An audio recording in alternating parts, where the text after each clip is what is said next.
good afternoon, good evening, good morning, and good night. No matter where you are, it's time for Good Morning Trumptopia.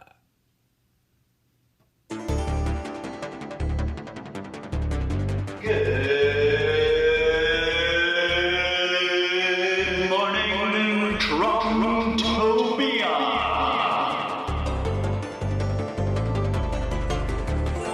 A special segment of the almost daily ZenCast.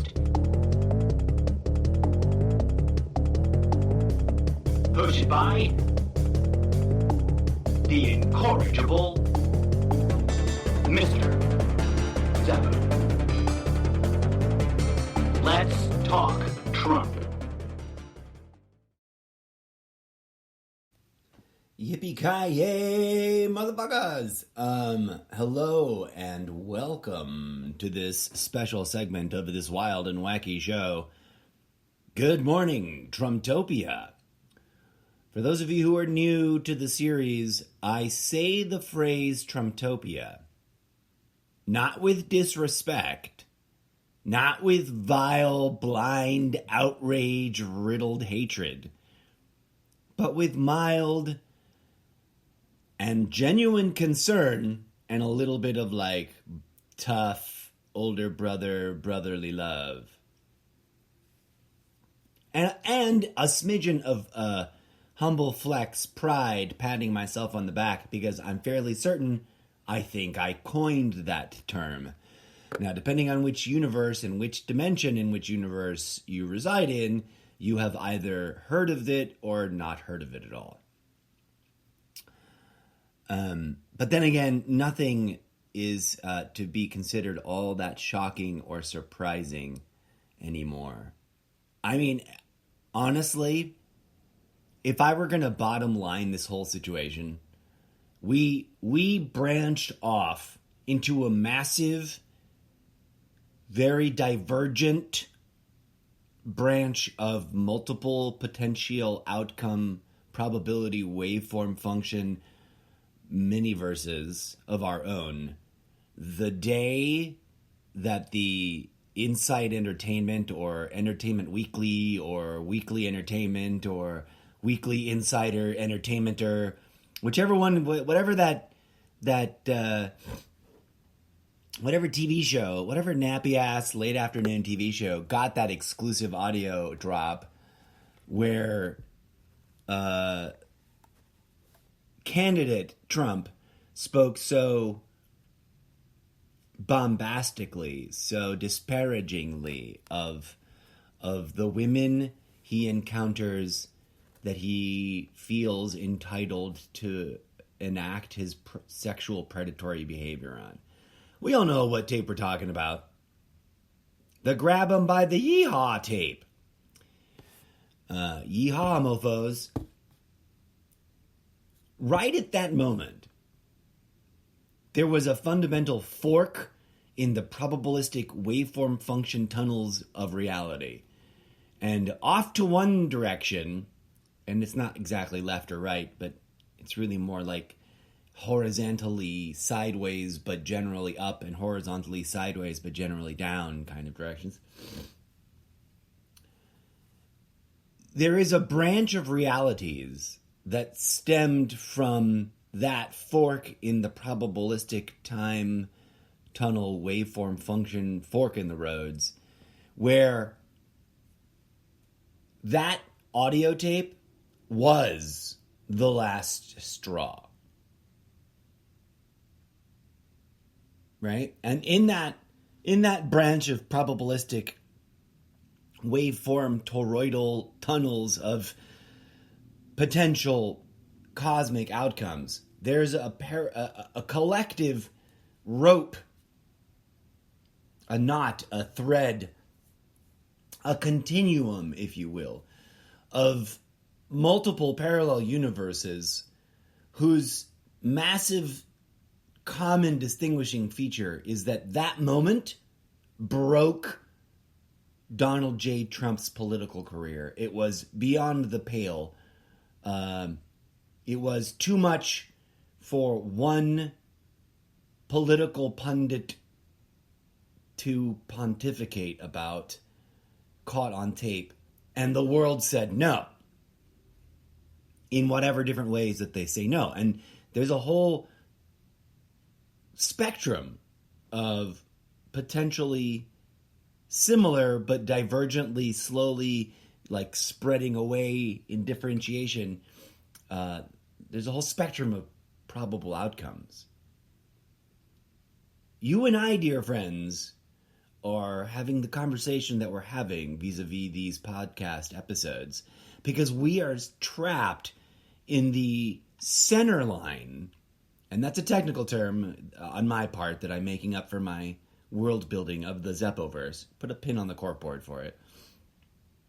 But we are trapped in a toroidal probability waveform function funnel of a plethora of interrelated parallel universe probabilistic potential outcomes being made manifest, which are all contingent on the center through line of commonality, right? They're all obviously slowly diverging and then reconverging and whatnot, and doing the whole thing that probability waveform toroidal rope pairs and triads and antigens do as they twist and churn in the chaotic mess that is the fomenting torrent of probabilistic manifestation in the physical universe.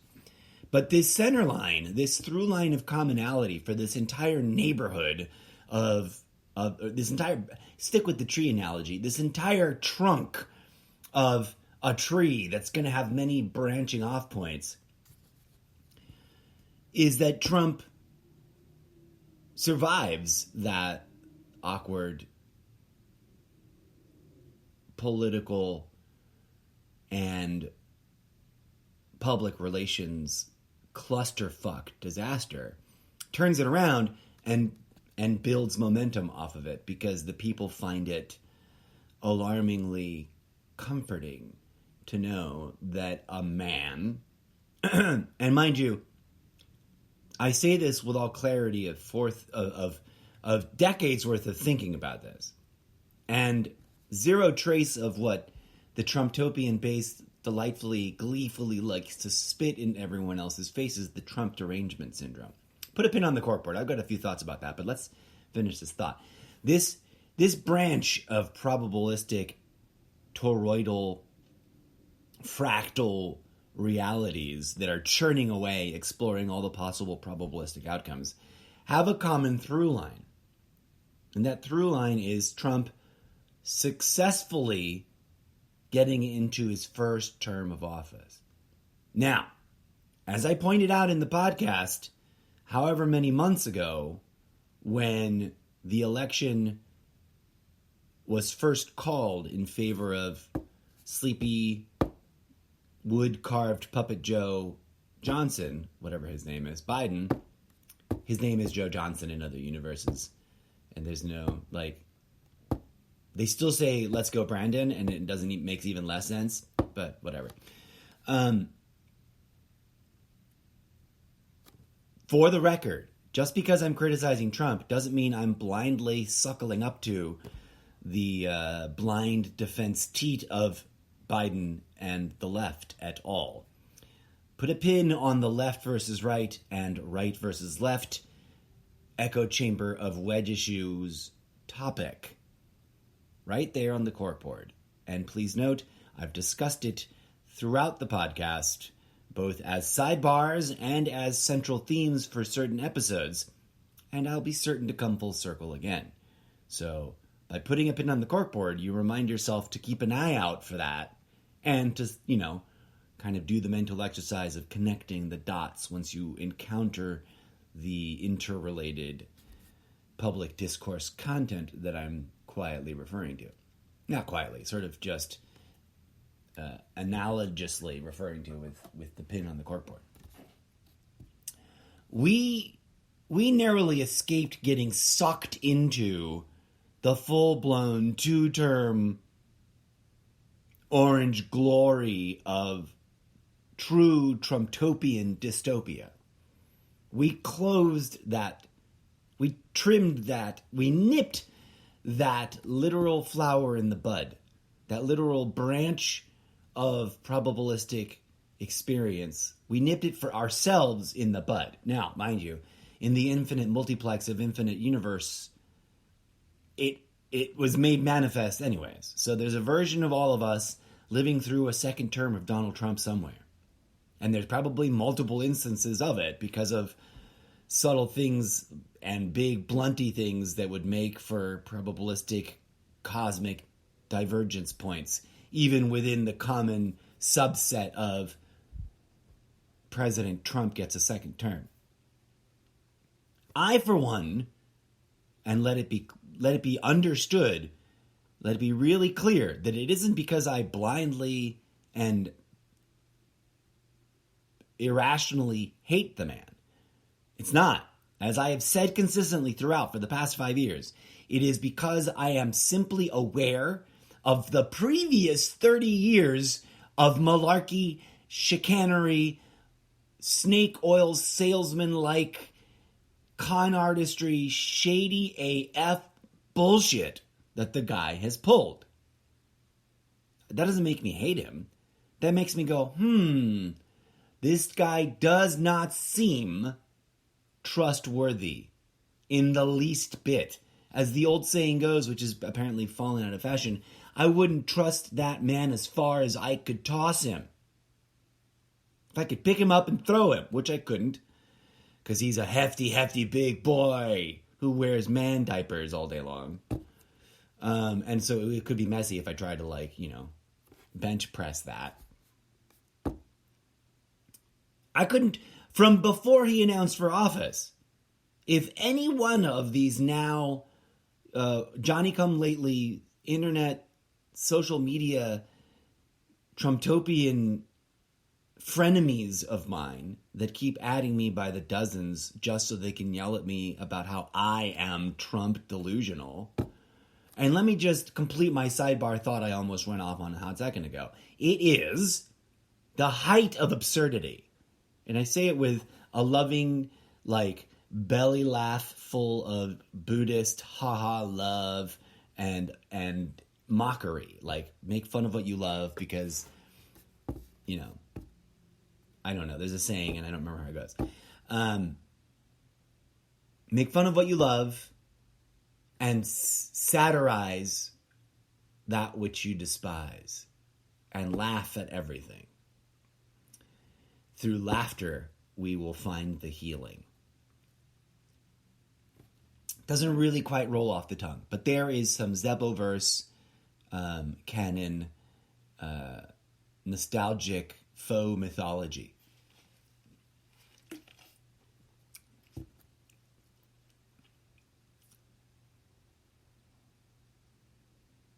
Having said all that, what I was going to say, it is the height of absurdity that the Trump base that literally runs around like melting snow. That's a mixed metaphor. It runs around like chickens with their head cut off,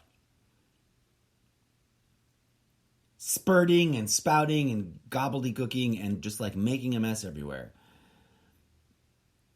Over this, every whim of this bizarre, ill-spoken, clearly pathologically untrustworthy, pathologically shady AF, self-oriented, self-serving, selfish, greedy mofo that the base has the audacity to behave the way they do around him. And for those of you who don't remember, the Trump base, collectively speaking, has built a literal golden statue, very reminiscent of the golden calf moment in the biblical, historical, supposedly they believe in, backstory of things you're not supposed to do, kind of allegory in their sacred book that they never read. The Trump base has literally created iconic cult worship like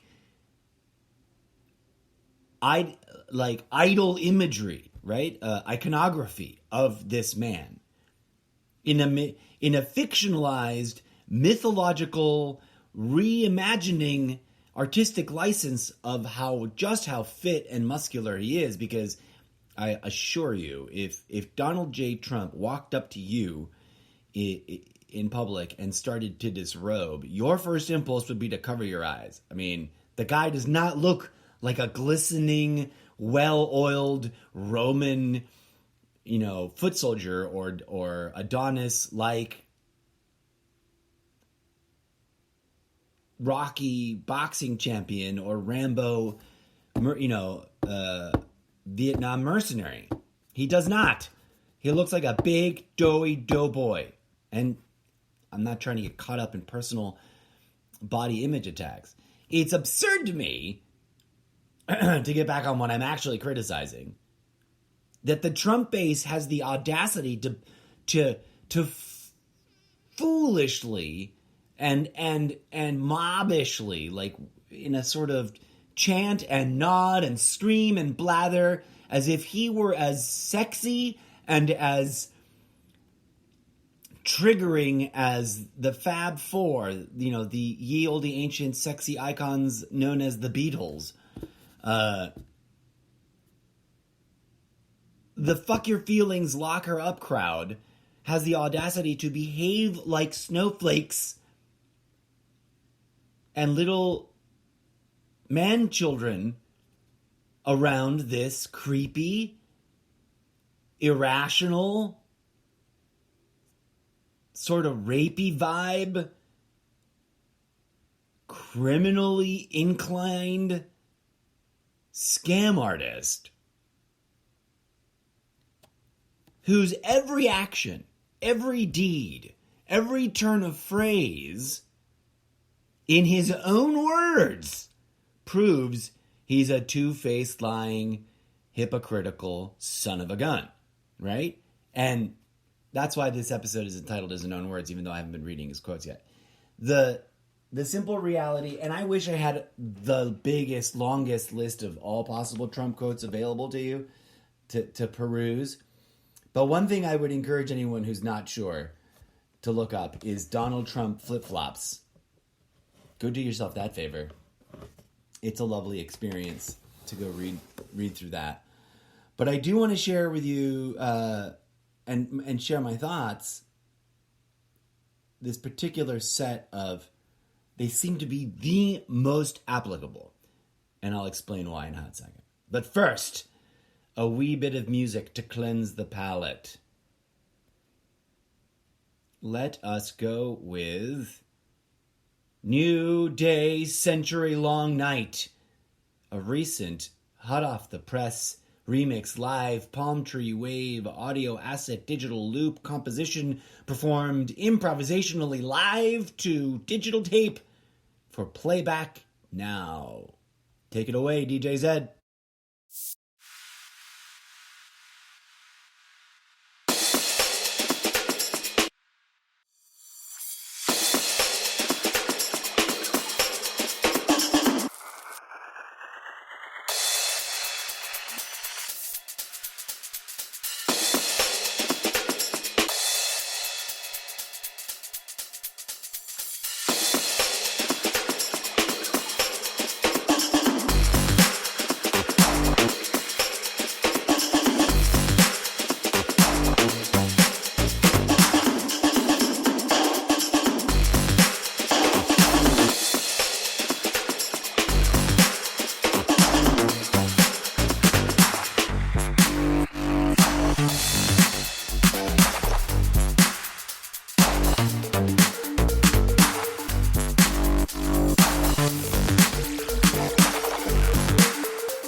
sure to check out the entire official catalog of DJ Zed Playful Entertainment audio tracks over at soundcloud.com/Mr. Zeppo.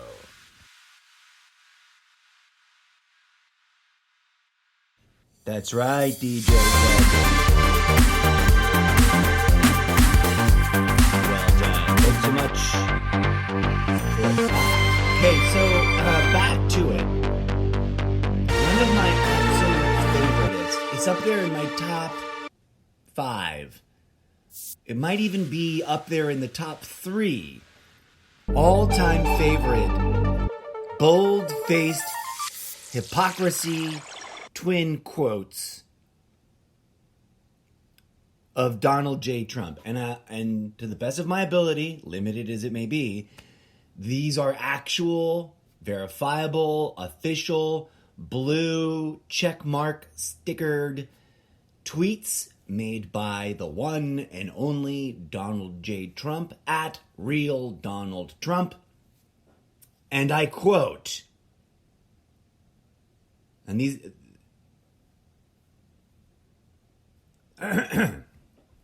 these are particularly adorable, these like Gemini pair of quotes.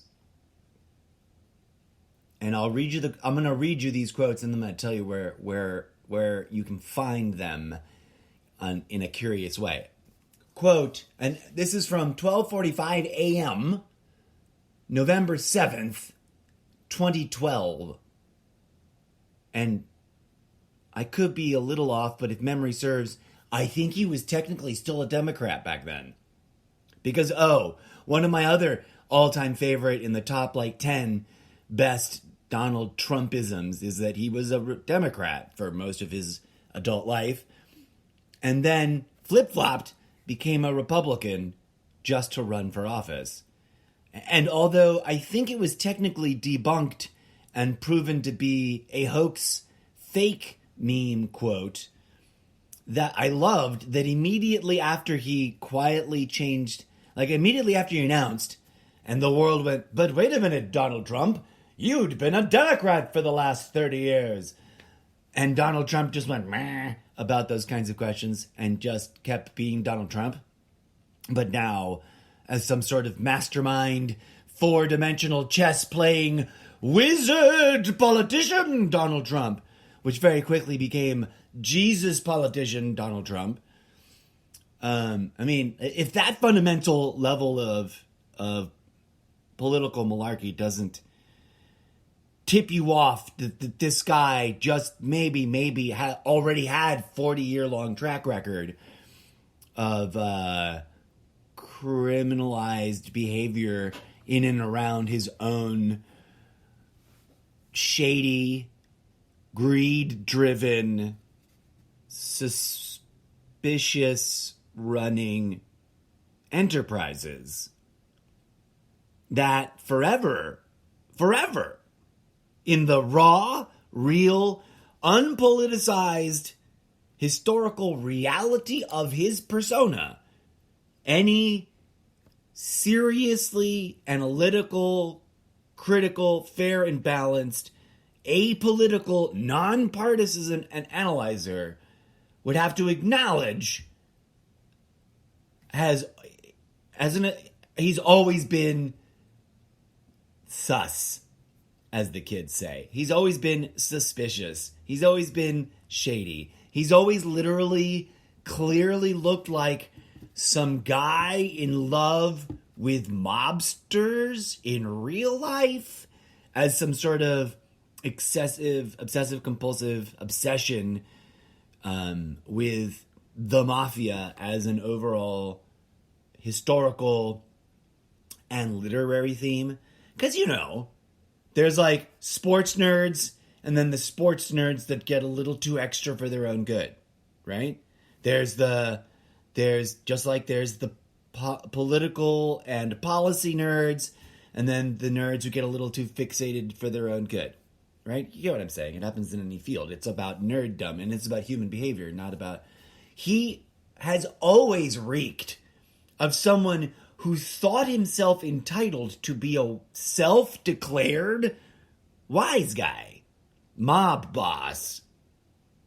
He calls himself the Don, I think for a reason, beyond the serendipitous and redonkulous, synergistically, coincidental reality that his name is Donald. But I digress. I was going to read you a pair of real-life Donald J. Trump quotes, right, that go far enough back that I think he might have still been a Democrat when the first one was stated. And then the second one is from 9:40 a.m., 15th of November. And I believe, my eyes aren't totally going, it's 2016. Quote, "The Electoral College is a disaster for a democracy." I don't do a very good Trump impression. I just shouldn't even bother. But then I feel like I'm not living up to like the genre of the show type category that I'm trying to sort of, experiment with, and then I feel really awkward about it. But I digress. Here's the second. Let me read that quote again, just in plain, straightforward fashion.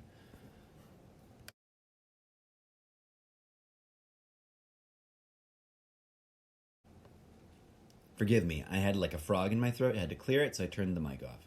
Here we go. I am now ready.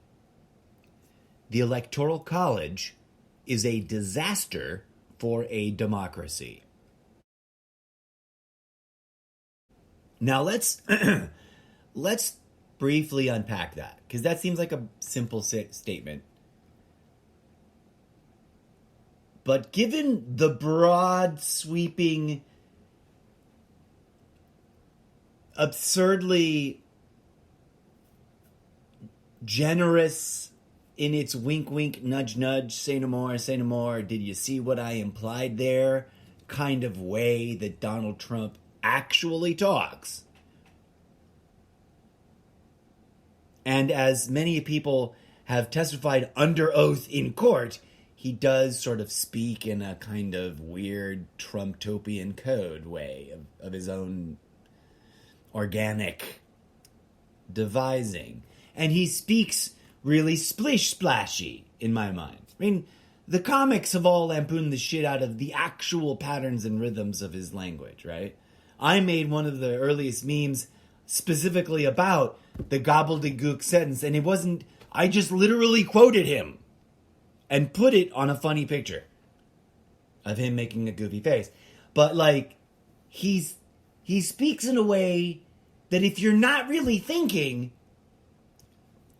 and I don't mean that in a snooty, judgmental, elitist, I'm in a academic, and therefore everyone else is poo kind of way. And I'm not deranged, because to finish my full circle set of thoughts, and then I'll read you the second part of this quote, it's the people who built a golden calf statue to the man, the people who turn a blind eye to every obvious problematic issue and potential criminal activity that he's engaged in, since choosing to bring the public eye to and himself to center stage, as by running for office in the central, most politicized, most dramatized, most drama-ridden of all political tracks in American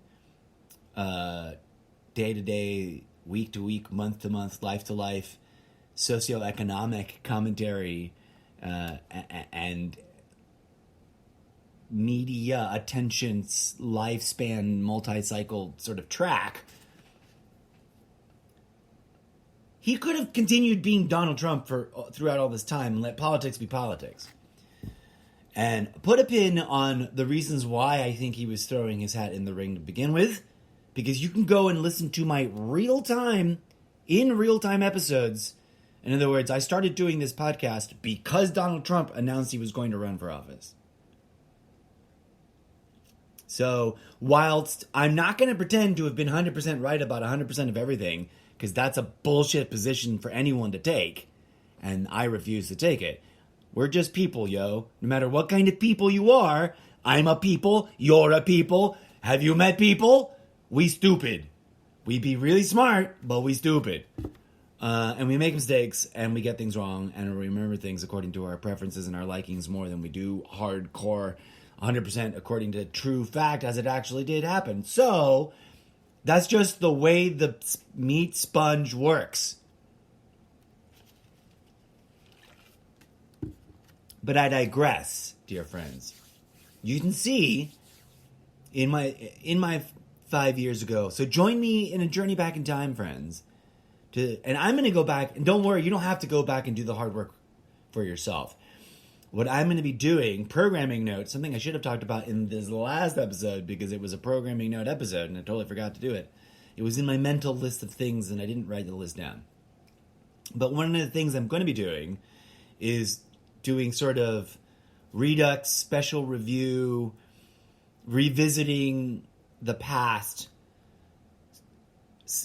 presentation episodes in the coming days and weeks. I'm going to try to do it in such a way that it's just part of the cycle of the sort of life cycle of this show. And hopefully it isn't too arduous and time sucky of a brain drain of a production ritual to get that sort of thing done.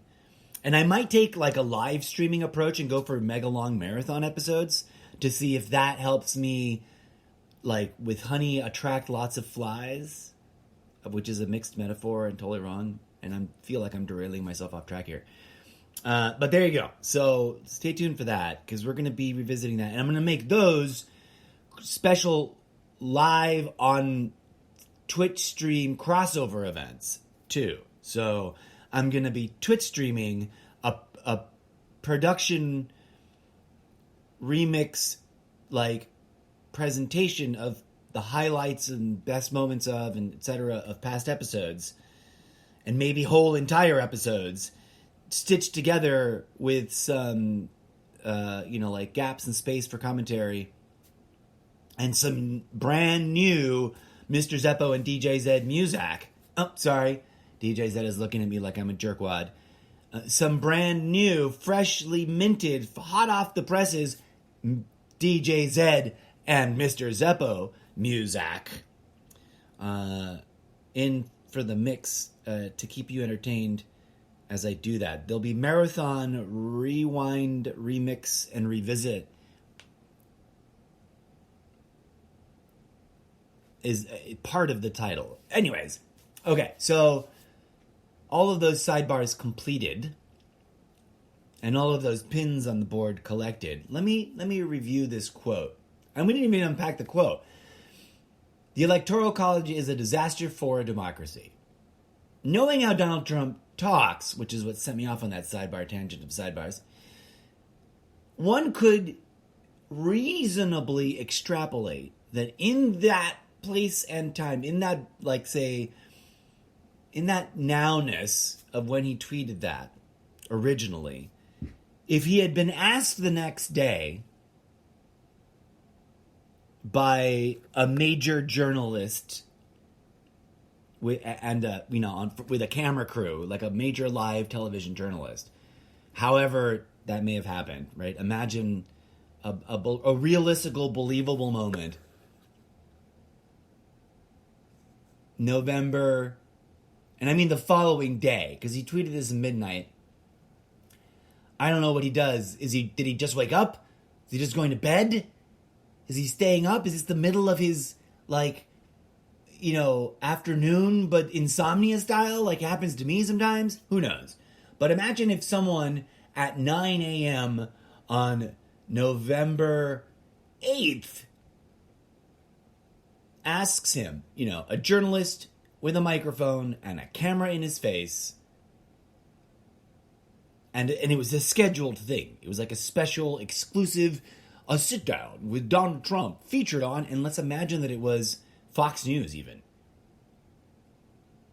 So that the Trumptopian base, most of whom at the time probably already were irrationally and a little, intellectually, dishonestly fixated on Fox News and regurgitating the talking points that almost all the other news channels were biased and corrupt by evil leftist agendas.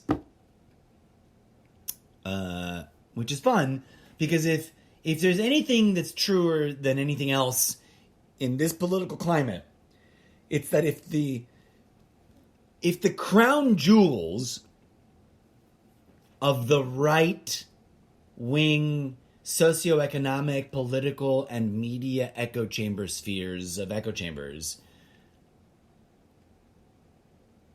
casually and or emphatically accuses blindly the left of something that sounds just cuckoo crazy enough for the left that it's improbable, but also that if you sort of reimagined in a much subtler, much quieter, much less Satan-worshipping kind of dumb way, in a much more believable set of circumstances, would be like, well, okay, maybe there's something to it.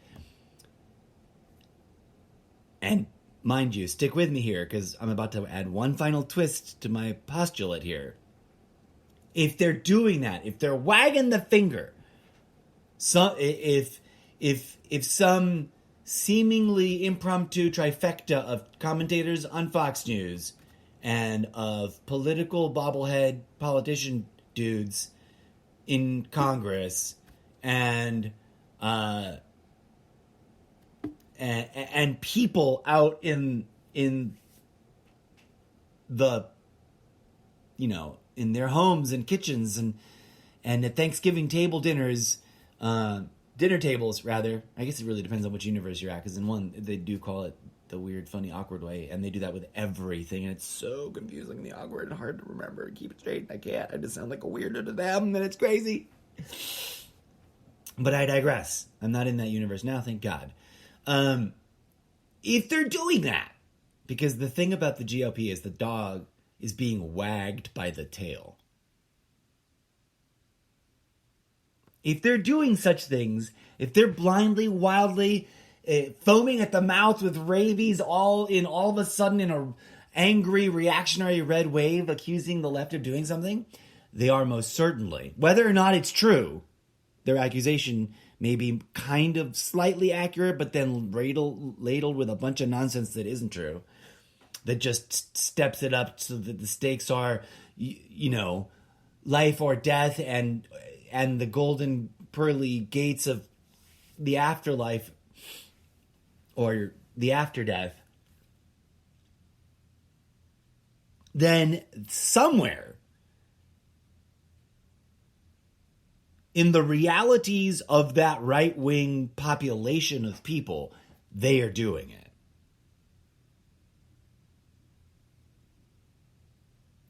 The most homophobic of the homophobes that argued for legislation that was inherently homophobic seemed to somehow almost always get caught being huge, flaming queers. And I say that with love and acceptance and open arms and saying, just accept yourself the way you are, honey. Because isn't it weird? Isn't it strange that the most fucking hard-line homophobes turned out to be a lot in discreet men's restrooms with other men, spending a lot of time doing naughty things, right? Like, what the... Now, that's just one blatant weird example, and this is a feature, not the gay part, but that is really weird for me. I'm not to open the door on LGBTQ versus the religious alt-right wedge issue. The duplicity is not exclusive to the right, and that's where I lose a lot of otherwise well-aligned potential allies and supporters, because the left has its problematic issues. And I don't put on blinders and pretend otherwise. But the emergency blaring red siren alarms, code red alert is being triggered quite blatantly, quite factually, quite almost without there needing to be any more complicated bullshit thing going on in the world by the right, and has been since before Ronald Reagan was in office. Okay? And one of the most simple and problematic issues... hold on a second. I'm totally spiraling out of control. I never read to you these two quotes to compare and contrast. Let's just read the things and stick to the point, because this is supposed to be in his words, in his own words. Donald J. Trump. The Electoral College is a disaster for democracy. Well, guess what he tweeted 9:40 a.m., November 15th, in 2016. The Electoral College is actually genius in that it brings all states, including the smaller ones, into play. Campaigning is much different! Exclamation point.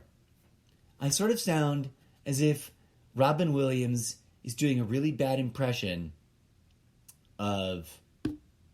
what's that dude with the gold watch? And he gave me this gold watch. I didn't know what to do with it. And he told me. Christopher Walken, like a really, really bad. It's like people, if I was doing it on stage for a paid stand-up comedy show, I might get heckled.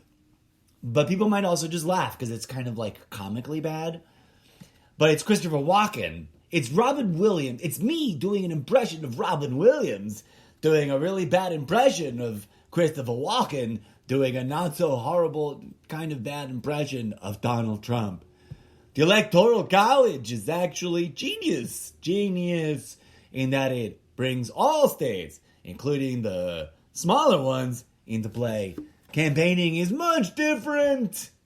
Much different. I am reminded of myself, not of myself, I am reminded by myself of an Eddie Izzard quote. He does a bit in one of his stand-up shows. I believe it's Dressed to Kill, one of his finest, actually. Arguably his Titanic, his perfect masterpiece. If you've seen zero Eddie Izzard, I humbly encourage you. In fact, you know what? I'm overdue for a good watching, and I'm really, really hoping that it happens to already be on HBO Max, and I just never really thought to dig it up. So, because if you've got HBO already, if you live in a household that's got HBO, then you all have an HBO Max account on the interwebs, and you should look into it if you've never logged in. Dressed to Kill. And it's not here. Turner Classic Movies, Dressed to Kill, Film, Crime, and Fashion, which I might want to watch. Looks like a documentary. And then Pushing Daisies, Season 2, Episode 11, Window Dressed to Kill. Let me see what happens if I just type Eddie Izzard. Somewhere, it has to be available. Does his name have one D or two Ds? I don't remember. Okay, nothing. That's so sad. Dear HBO, I am an epic old school fan. Having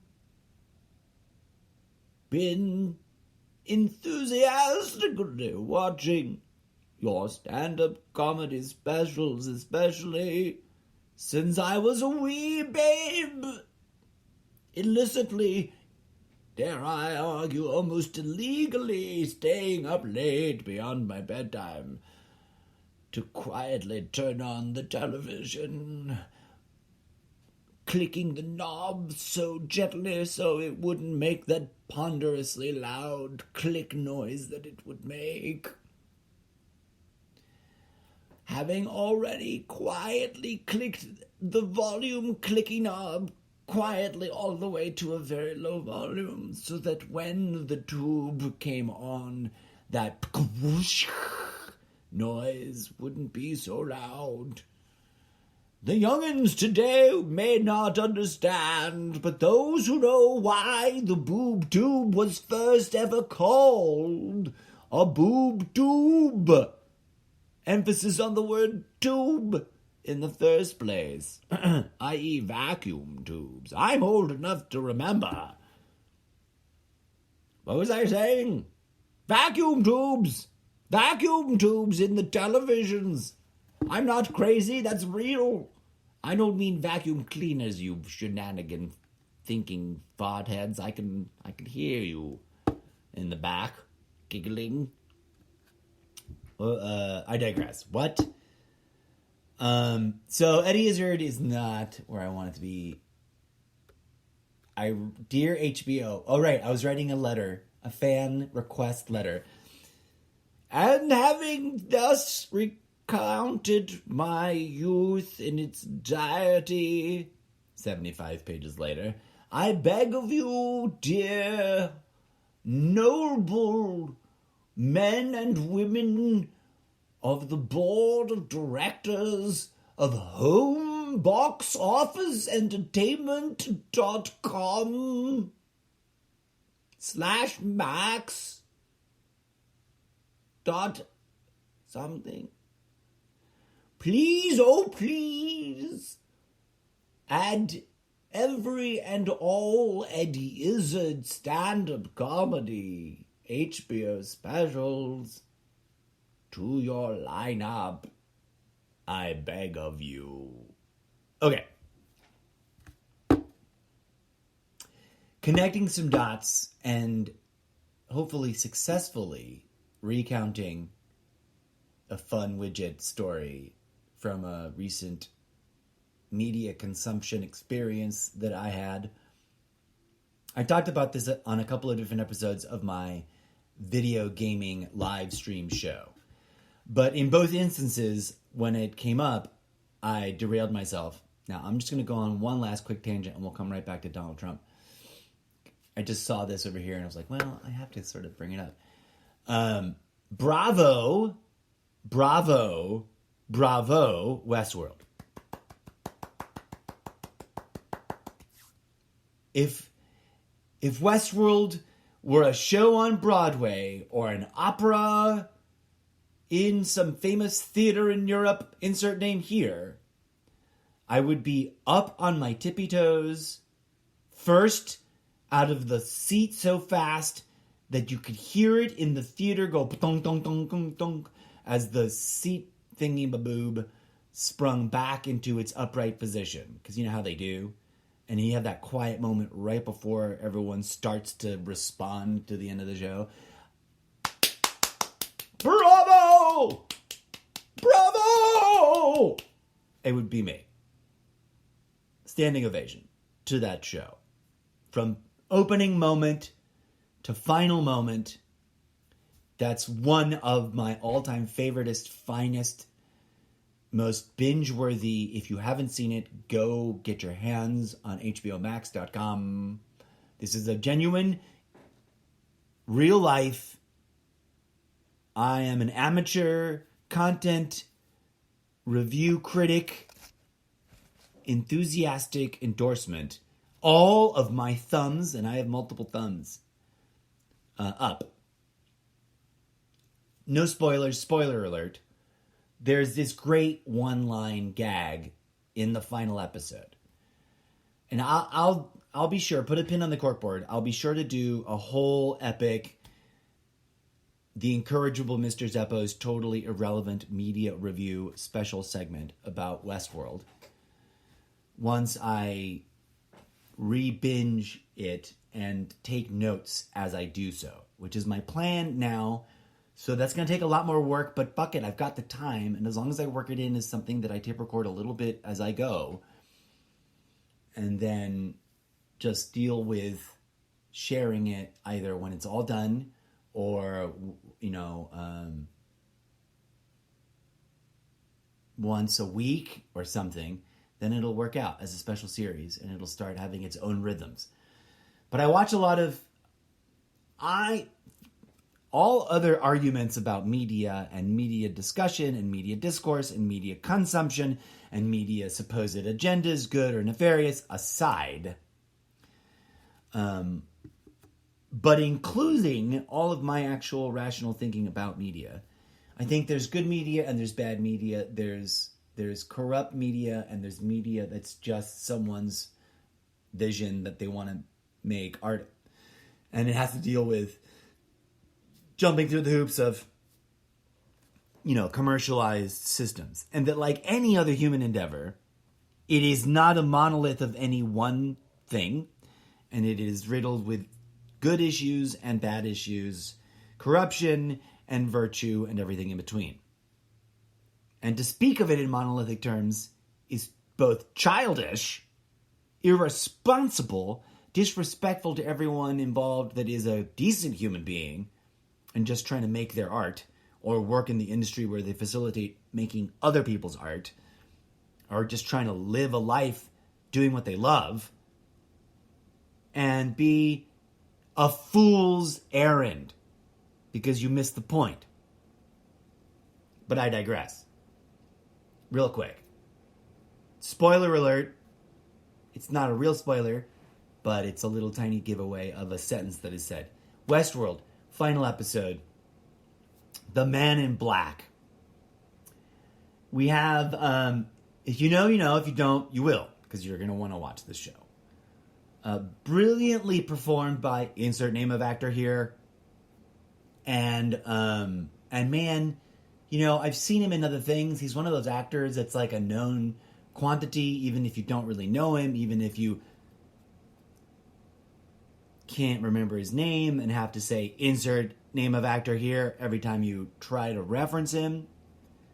But boy, oh boy, is insert name of actor here really, truly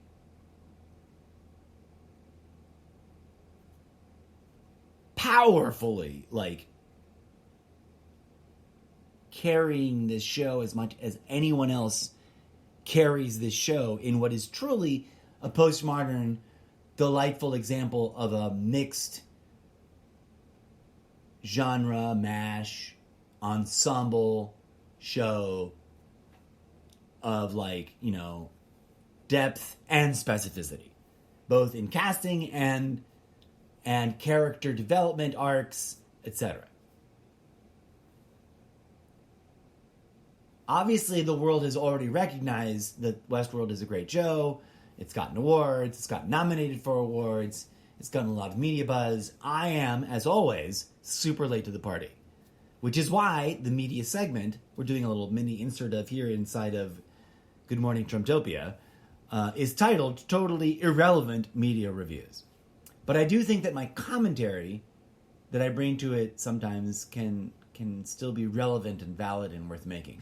This is, of course, totally fluff, frivolous, and only really reads if you're aware of gamer culture or you're involved in, part of gaming, gamer culture. But The Men in Black has a moment with what for some may have been a throwaway line, but for others is a line that really hits home. But this is the spoiler. I'm going to set up the context enough so that a listener to the podcast knows and understands what the fuck and gets the joke both inside of the Westworld world and regarding the gamer culture thing reference. But the Men in Black is the Men in Black, and if you, like I said, if you know, you know, and if you don't know, you will, because you want to watch this show. And he's just sort of radically changed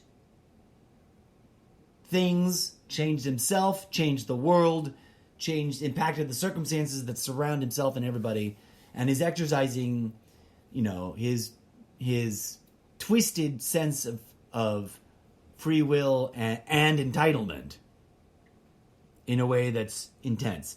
But we get this, how shows do, we get this scene that's intercutting. In other words, it's interrupting us watching, following around the Men in Black. So we go to this other scene, other stuff happens, we get reminded about other characters, and we got caught up in that action, and then And then we sort of get to a place where then you cut back to, okay, what's going on? Who's next? What are we looking at now? And the long and the short of it is there's chaos in the world and it's literally gone. And I hope this isn't too much of a spoiler. That's why I said spoiler alert. Like, if you didn't want to hear it, you could, and I'll re-spoiler alert right now. But I think this is also such a broad enough analysis that it doesn't give very much away that people who are spoiler savvy wouldn't get too horribly upset. But you can technically argue that at this point in this episode, things are kind of sort of really going battle royale, like ranked battle royale. And if you get it, you get it, and if you don't, you don't. But you will, because you're going to want to watch the show, and you're going to eventually come back to this episode and watch it. And then you're going to think of me, and you're going to come back and listen to this episode of this podcast. But now we're watching this chaos, and I was anticipating we're going to get a reveal of the Men in Black, sort of just like powerhousing his way through all of this chaos, like he has done in the past under slightly different situations. But instead, we see this sequence of events play out, and we wind up with a reveal of a sniper. And we don't know if it's a person or a cyborg robot, like a Hale-built. I didn't catch any revelation about that. But there's a dude with a sniper rifle sniping people, okay? And he decides that it's time to move, packs it up, gets down to street level, gathers gear, picks up the weapon, picks up the car keys, and is trying to get into a truck, and he gets knocked down and taken out by, finally, reveal, the Man in Black. What does he say? And I quote, "Fucking campers." Now, some people would hear that, like, let's say, for example, there's three kinds of people in the world. There's, if you imagine the shared context of water cooler talk, or catching up at the bar talk, or catching up at the barbecue talk, there's the kind of friends that you would have this conversation about, like, oh, have you seen Westworld? Oh, no, really? Oh, there's this really great killer line on the final episode. Spoiler, no spoiler alert, spoiler alert. This is what happens. And would hear that, what I just said, and hear fucking campers. And there's three kinds of people. The kind of people that would, like, giggle and sort of get it, but also eventually follow up with a gimme, like, wait, but what does that mean? And then the people who would totally get it and laugh because they know what it means to be a camper. There's pins on the corkboard. I've already talked about it somewhere on one of the platforms, and we'll talk about it again, I'm sure. And it's a gaming convention. And let me put in something here that's important. It's part of all of my media content outlet. It's a little tiny molehill that I'm trying not to turn into a mountain, but I think is a valid statement to be made in the climate that we live in. Gaming is not a crime. Video gaming can be whatever it wants. Action movies can be whatever they are. Right? There's a sane and balanced and non-toxic level of that, and then there's a crazy, toxic, abusive level of all of that. And we've talked about that on the show before. But let me reel it back. And let me unpack the campers thing. In gaming culture, in gaming parlance, especially FPS games, especially games with multiplayer arena setups of whatever various kinds, and especially battle royale style games, but also team deathmatch style games, although not quite as often. A camper is someone Usually, although not exclusively, not necessarily, it can be done with other types of weapons and ammo in the games, depending on the parameters and the aspects and techniques and blah blah blah, and the way it's carried out. But usually with a sniper rifle of some kind, who sets up in a roost, in a nest, in a usually a high ground advantage position with plenty of cover, and snipes at people in an opportunistic way that is low exposure to being seen or being attacked, right? And now, if you know gaming culture, you know that there's a lot of argumentation. There's plenty of posts in gaming, social media, chat rooms and groups and pages and personal profiles by individuals having the conversation and the argument on one side or the other about whether or not camping is a skill set, is a valid tactical choice, is cheating or not cheating, should be banned, should not be banned, etc. And there's plenty of hate and retaliation for and against camping, blah, blah, blah, blah, blah. I tend to ignore it. I think you play the game in all the different ways you can play the game according to the rules and regulations and boundaries of the game. And if it isn't explicitly banned, and if it isn't impossible, and it isn't to be considered, and it isn't deemed or ruled an exploit by the developers of the game, then it's something that can and validly should be allowed to be done, no matter how frustrating and annoying as it is. But I digress. For me, it was sort of a pinnacle, feather in the cap, all-time high moment of like Westworld truly has built its own unique, exciting, highly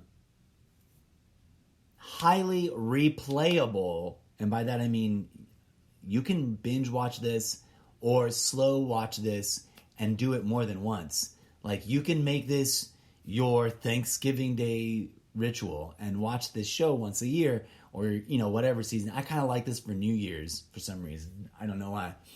And not get sick of it, right? And maybe see it a little nuanced, different new stuff about it every time.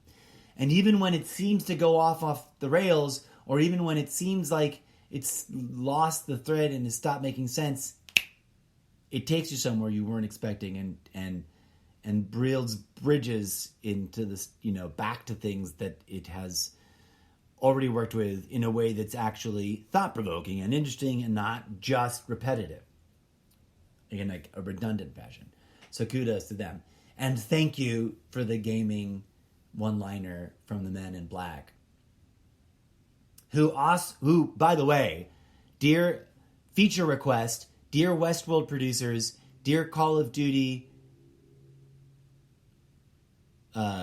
developers, please do a mobile and platform Call of Duty crossover Battle Pass event. Please, oh please, oh please, please.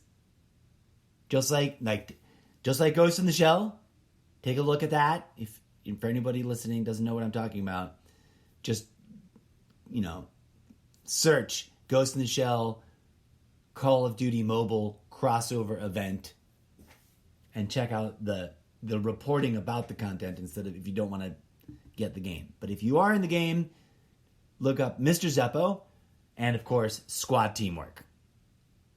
Always recruiting. All right, let's reel it back in, friends. So Donald Trump, I think Donald Trump in the base, if we're going to run with a Westworld analogy, right? I think they think that they are the good guys. But they're actually, like, Donald Trump, I don't know, I'm trying to think, like, who is Donald Trump if Westworld were to represent, if we were to force the use of Westworld as an analogy for the postmodern political problem? I think the QAnon crazy Trumptopian zealotry, like red meat core base, they all fancy that they are William, the man in black. But what they don't get, just like many people, there seems to be a Venn diagram overlap here of some degree or another, but there seems to be a lot of people that have forgotten that Darth Vader's the bad guy. He's the Hitler of Star Wars universe. He's the dude that just snaps people's necks and obliterates children and sacrifices the lives of any and all who he deems unworthy on a whim, which we all generally agree to be like, well, that's bad.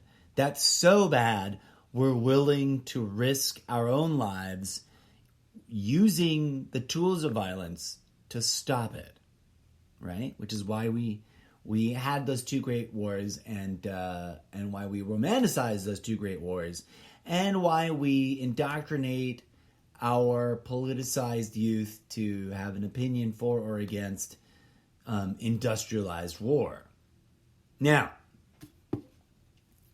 let's reel this back. One of the great things that I'm super glad about, this is supposed to be about Donald Trump's own words, and we're going to take a really quick look at some interesting, come here, here we go. I hope I didn't just testing. Okay, good. We're still going. So many things that Trump has been just mind-blowingly two-faced about. The ones we've already mentioned at the top of the show, being a Democrat, running as a Republican. The ones we were just distracting ourselves, going into sidebars about. Electoral college is bad for democracy. The electoral college is good for democracy. The coronavirus. I mean, how did the Trump base keep supporting their golden statue guy after he swung all the way from the extreme opposite, from one extreme end to the other?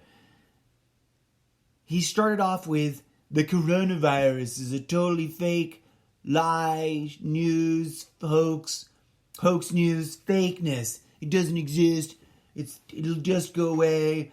It's when you get it, it doesn't hurt that much. It's perfectly fine. You know what? This thing's kind of real. So, Operation Warp Speed. I just did that. It's so cool. Don't you still love me? Even though I told you this didn't exist. And then I totally got sick with it. Like, how do you keep giving that man your money? He said Martians don't exist, and then Martians zoomed in on their spaceships and invaded. Now, if that had happened, if a Democrat had said Martians don't exist, and then Martians showed up that next weekend, and with a peace flag and everything, and showed up and, you know, gave us some cool free energy technology, and then said, we're leaving the solar system, by the way, because that sun's going to preemptively collapse in an unanticipated way. And all you silly Earth scientists that think it's going to last for another 6 billion years or whatever, you're way off on your math because you don't know about certain phenomena that you've never witnessed before, but that happen all the time because it's part of the process. And you're just not accounting for that. And so this thing's about to like implode in the next 16 to 24 years. And that's like cutting it way too close. So we're leaving now. Bye. If a Democrat did that right now, or back in the Obama days, because Donald Trump didn't invent this, right? He just saw an opportunity, and being a two-faced huckster, snake oil salesman, they would contract two different companies to do the same job and then stiff both of them and then countersue both of them to get out of paying them.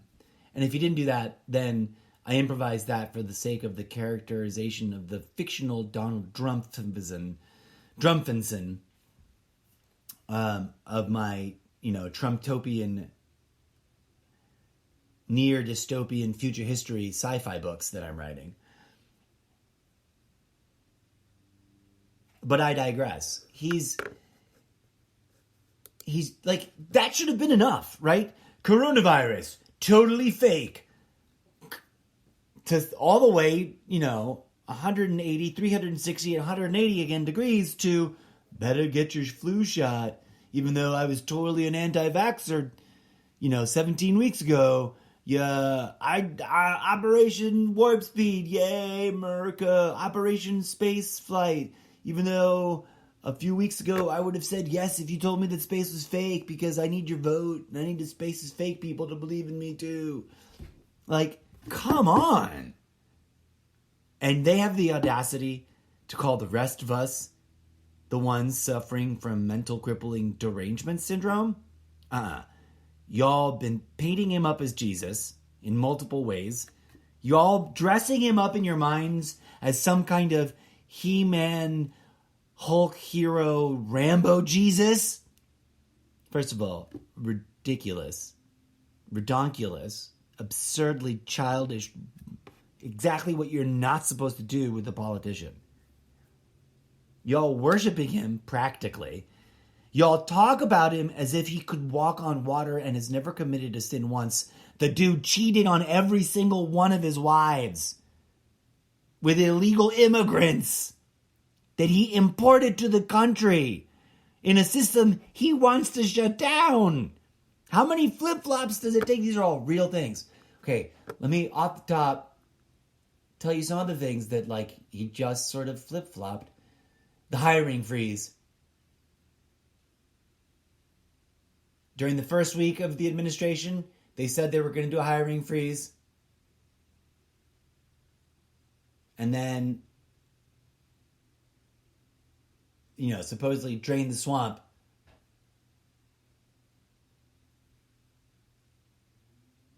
Guess what? They added over 2,000 jobs immediately after supposedly hiring, initiating the hiring freeze.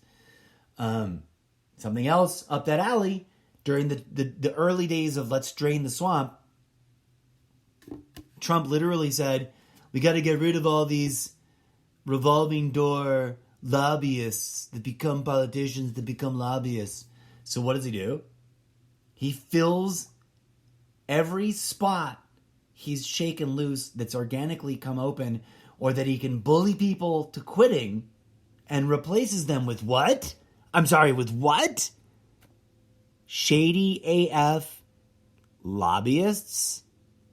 Prior politicians that were riddled with problematic issues? Sycophants? Military-industrial complex generals? And, swamp monsters of equal and or greater grotesqueness than anything that was in the quote-unquote swamp before.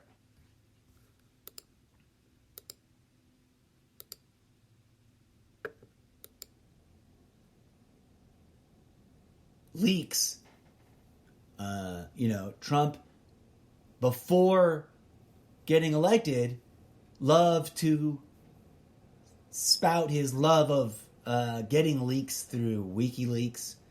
And remember when he openly asked Russia to uncover leaked documents, to find the 30,000 missing emails? And then suddenly, boom, 360 papers. He literally said, papers are being leaked. Things are being leaked. And complained, it's criminal in its actions. Let's pick a lane, bro. Golf, hello. He swore up and down he was going to be working his butt off and never, ever play golf. Quote, he literally said, quote, I don't think I'd ever see many of the places that I have. I don't even think that I'd see anything. I just want to stay in the White House and work my ass off. He golfed more than Obama and Bush and Clinton, which all of whom he mocked and ridiculed for golfing while they were president.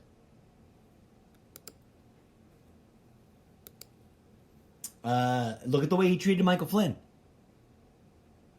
Brought him in. He's a super great guy. He's totally under my wing. He's super awesome. And then, oh, boom. You know, distancing himself and character assassinating himself. Like so many blatantly hypocritical, two-faced things that any one of which had been done or committed by a Democrat. The same people who foam at the mouth at Democrats and who turn a blind eye to all the Republicans would be verbally eviscerating and shaming and mocking and wagging the finger and clutching the pearls about and screaming from rooftops about how they've got to be impeached or they got to be locked up or they got to be kicked out of office or they got to be this and they got to be that. And throughout the entire 5 years, I've asked over and over and over again. You'll hear it in the episodes. What is it going to take? I thought maybe insert thing here was going to be the thing that finally just broke everyone's hypnosis. Snapped the camel's back clean in half. But nope.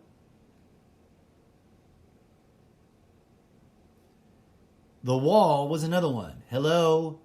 Who's paying for the wall? Mexico! Who's paying for the wall? Mexico! Guess who paid for the wall? You did. The American citizens.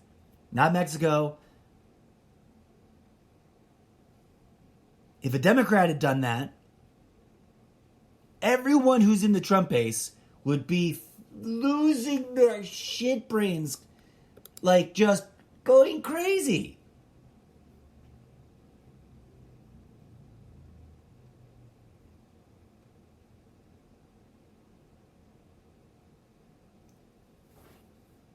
The wildest of which, the most intense things. Oh, I've got a couple of other quotes I want to make sure I hit before we wrap things up. But you kind of see where I'm going, right? Like, for reals, we must not get, those of us in the broad coalition of everyone setting aside their differences in unifying to put an end to the malarkey and extended craziness that is caused by Trump doing what Trump does in the environment that he did not create, but by he's hijacked, a party, and he's doing what he's doing. We must all remember that this is undisputable fact. Trump's own words and actions should be enough for a reasonable former supporter to have the aha moment and be like, oh, I got to stop supporting that guy.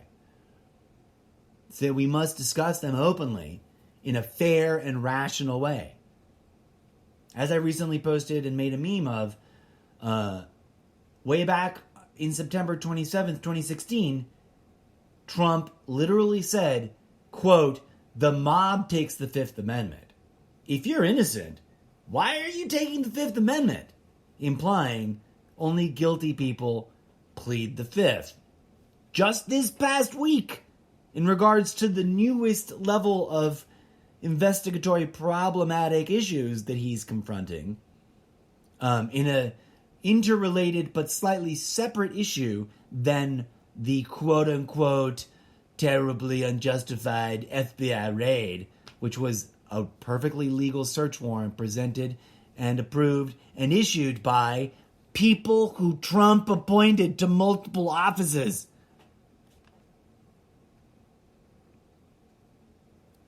You can't accuse them of being deep state if Trump handpicked them and appointed them and put them. The judge who signed the bench warrant, I believe, or approved the bench warrant, etc.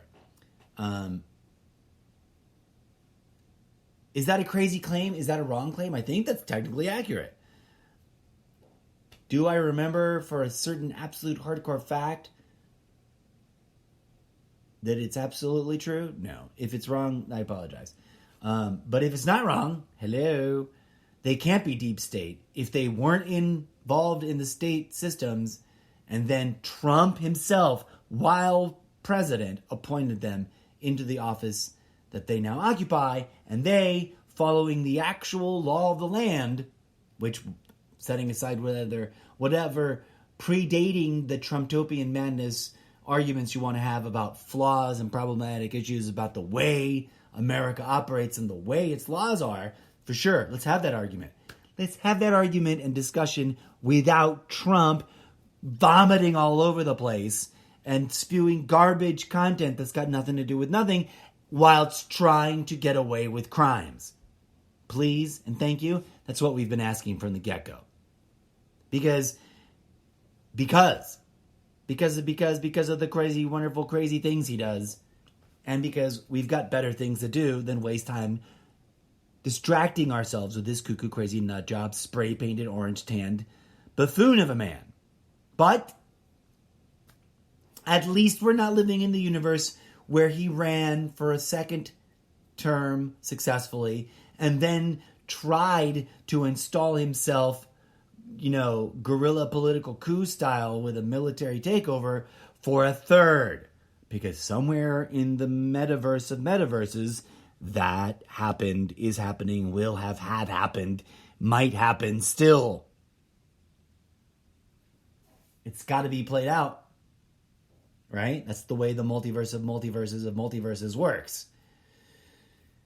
But I digress. In his own words, quote, the mob takes the fifth. Did I already read this? He pleads the fifth 450 times this past week in an issue interrelated with, but not directly stemming from the FBI raid. He was in a sit-down, what do they call it?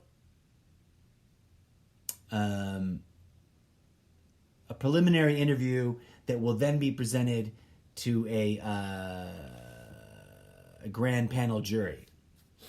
Because there's multiple grand panel jury investigations into multiple incidents that he's got multiple fingers in multiple pies about. Final quote of the episode, and then final, problematic, obvious, that should be an issue that the base should not tolerate. And that it should cause them to be like, oh, he isn't Christ's godsend of a brilliant tactician and political, transformative healing genius. He's just a big orange goobtard sorry, that was rough. He's just a big, not orange.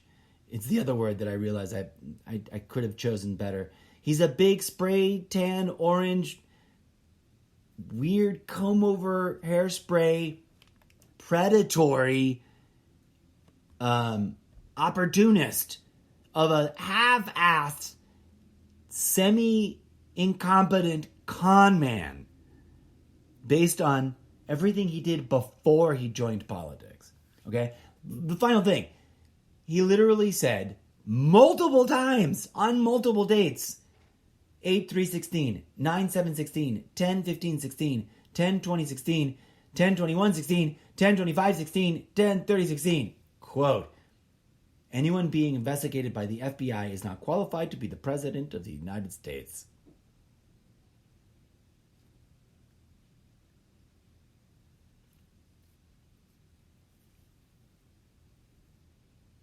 Now, the right is not known for its peace, love, and grooviness platform, and hasn't been for quite a long time.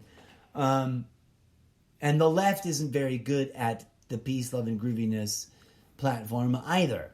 But the fact that Trump repeatedly, over and over and over and over again, claimed and stated, literally as bluntly as, quote, do not attack Syria, on Twitter, on social media, on television interviews, back in 2013 and again in the 2016 campaign, he said, quote, "We should not be focusing on Syria." And yet, he ordered that Tomahawk missile attack, which was simultaneously a big, dopey, expensive, bullshit flex of like, let's just spend a little military-industrial complex money so that we have got to replenish stockpiles, that totally failed to actually stop them from utilizing the supposedly really important military target.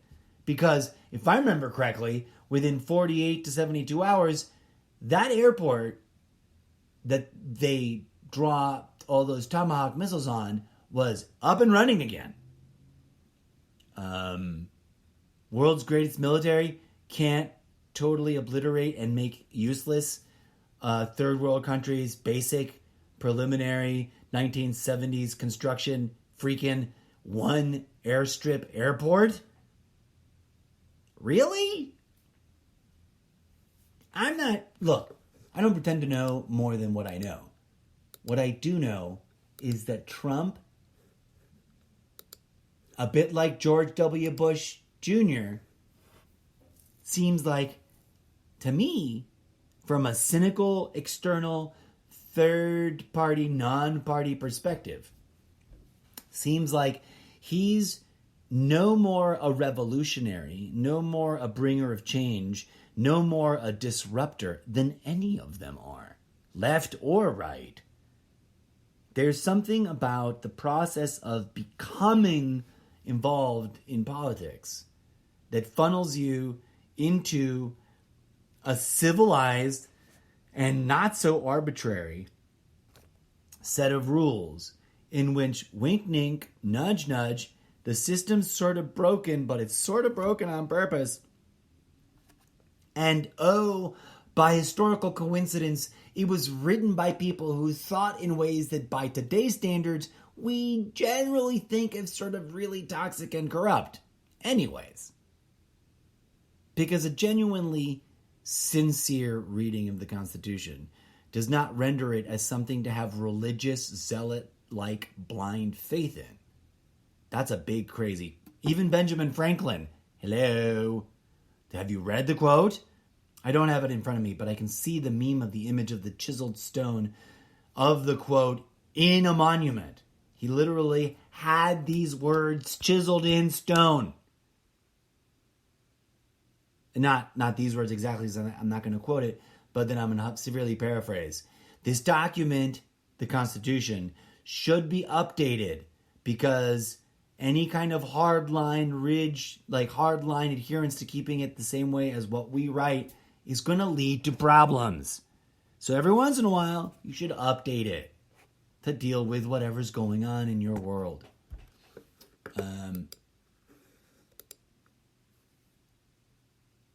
Dear friends, the left versus right, right versus left, duopoly of echo chamber wedge issue machinery, machinations. What's the other word? What's that other word that's inspired by that Italian guy? Not Moriarty. Was he Italian? Moriarty's not Italian. Was he? I thought he was English. Because he's in England. And he's fighting Shakespeare. No, he's not fighting Shakespeare. He's fighting Inspector Gadget. No, shit. Sherlock Holmes. Anyways, I digress. Now, I've been rambling long enough. But I want to put a pin on the corkboard and come back to this in a future episode really soon. Conspiracy theory content is a plethora of things. And it's riddled with its own problems. And if you don't realize that if there is a nefarious them that controls everything, then they, quote unquote, also, if they control the mainstream narratives, and those mainstream narratives are designed around echo chamber wedge issues of treadmills of argumentation, then it's pretty naive of anyone to assume that they don't control the alternatives to that mainstream narrative. If they control Hillary Clinton, then it's pretty naive to assume that they don't control Donald Trump. I'm going to double down on that and clarify that for anyone listening, and I say this with all seriousness, I say this quite sincerely, quite legitimately, quite earnestly. If you're targeting your theory, conspiracy or otherwise, about the world around us and trying to root the problems in the world, the blame or the justification of what needs to be addressed or what needs to be changed, and you're only blaming a group or individual person or group of people out there in the world, you're not looking deep enough, and you're missing a whole level of it. The they and them truly behind the problematic issues in the world isn't a group of people. It's a collection of metaphysical consciousness focal point entities that exist naturally, organically in the universe, some of which are quote-unquote external to us, but also inherently, internally, a functioning aspect of us, and the others are directly, immediately internal to us and are part of our multifaceted, much more complicated than we give ourselves room for understanding, form and function of our highly complicated inner world that is the manifestation of this individuated being that I call me and that you call you over there. The they we should be investigating is our ego complex, because our ego complex is connected to and is part of these other nodes of consciousness, because reality is all one big interrelated fractal network of unfolding consciousness, coalescing into nodes of awareness that are all interconnected in this observer-observed meta micro relationship of yin versus yang and yang versus yin. In each of us, there is the light and the dark. To get poetic, to get metaphysical about it, right?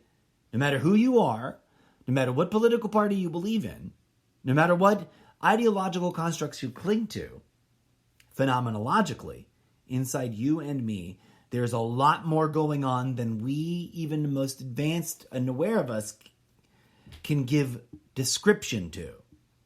And it is in those depths of meta-conscious awareness that we can become aware of and become relative and relational in our phenomenological comprehension of these broader, deeper, nuanced, intra-related, intra-connected energy focal nodal points of consciousness that are like stars in the sky, aplenty throughout the phenomenological universe as it actually is. As it actually is. Not as some ideologue has described it before in history. And that's a big, big, huge, giant red pill to swallow / pin on the corkboard to put up for future reference. Okay? And for reconnecting to previous episodes that I've already touchstoned it in the past. But having rambled long enough for this episode, I want to thank you so much for tuning in. This has been a mid-afternoon episode of Good Morning Trumptopia.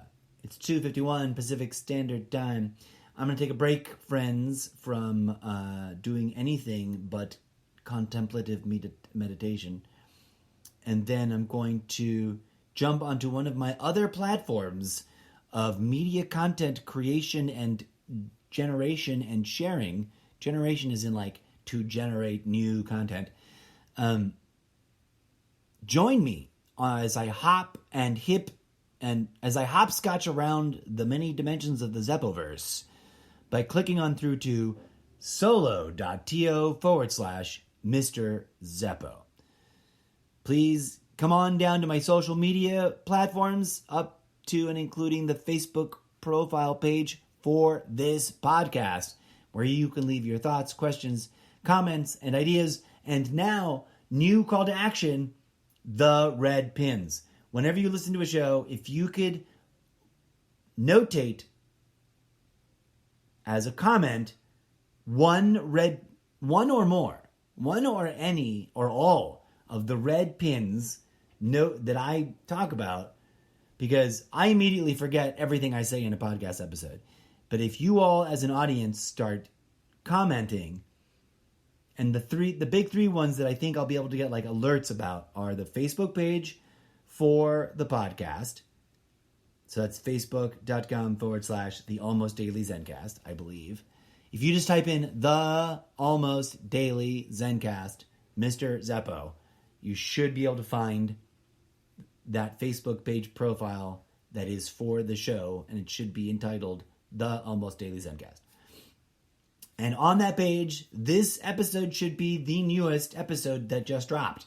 And if you could, any one of you, just type a 3-4 word sentence. It doesn't have to be a big, huge blurb. Just like a note, a bullet list of the red pins that I put on the corkboard for this episode. That would be awesome. Thank you so much. I'm going to bow out now. As always, I thank you for being here, and I will see you again soon. Remember to be good human beings to each other out there in the real world, and in whatever socially constructed imaginary worlds you interact with others in. May peace, love, and grooviness blossom in your heart.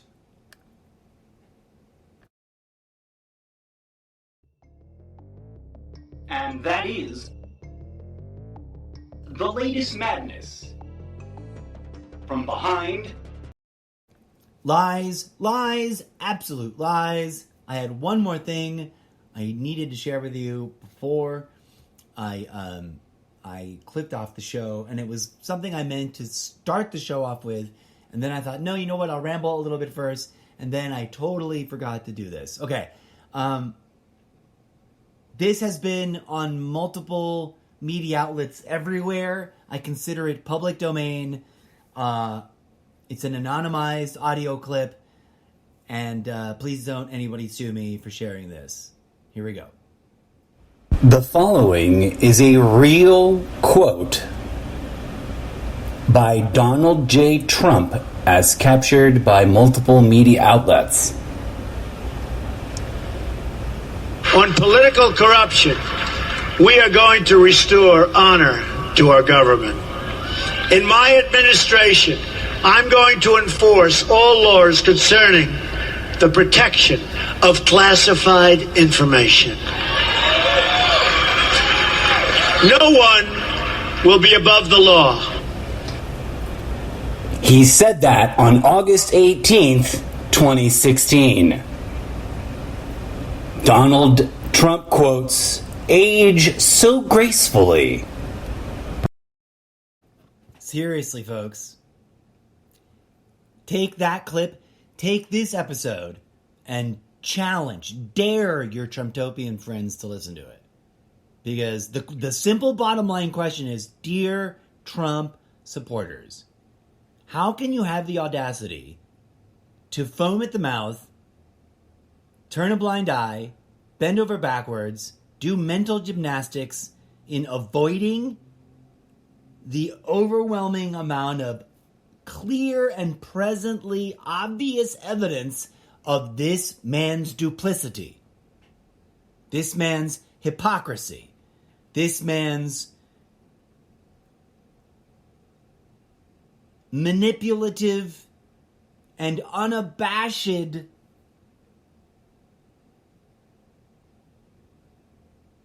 and shameful corruption and dishonesty and disingenuousness.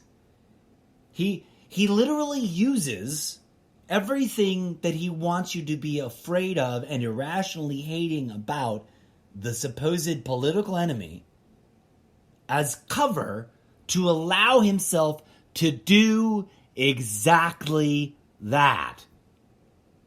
He says that he hates exactly the kinds of things he seemingly intended on doing this entire time. He conveniently, opportunistically says what he thinks the base wants to hear, and then the exact opposite years later, because he does not give a flying F about family values, about morality, about political fairness, about representation of every vote, about America, about making it great. He doesn't. He has been milking his base for donation monies in a fraudulent and corrupt way and dispersing those donations to his allies and his sycophants and his, his